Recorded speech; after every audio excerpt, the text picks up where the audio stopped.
Does God of Israel have a son?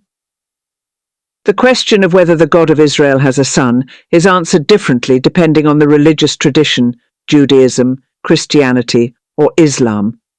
Here's a summary of each perspective. Judaism. No, God has no son. In Jewish theology, God is absolutely one, monotheism, indivisible, and without partners or offspring. The concept of God having a literal or divine son is firmly rejected.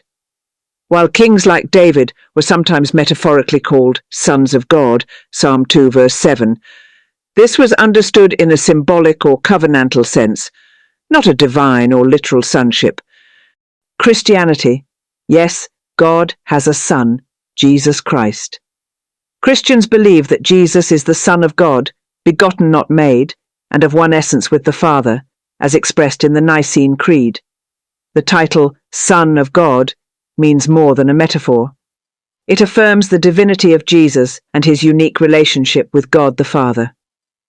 This belief is central to Christian doctrine and salvation theology. Islam. No, God, Allah, has no son. The Quran explicitly denies that God has any children or partners.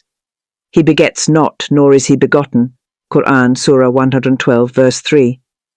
Calling God the Father, or claiming that he has a son, is seen as a serious theological error, a shirk, contradicting the core Islamic belief in the absolute oneness, tawhid, of God.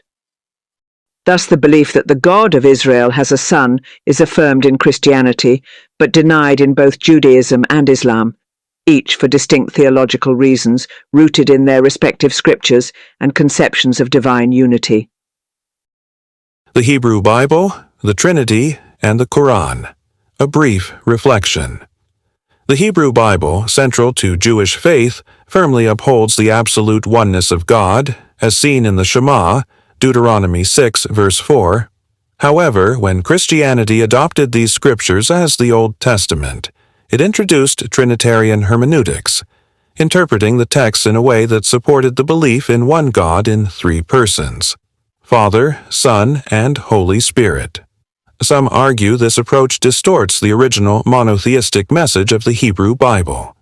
In response to such theological developments, Islam presents the Quran as the final revelation, aimed at safeguarding God's unity, tawhid.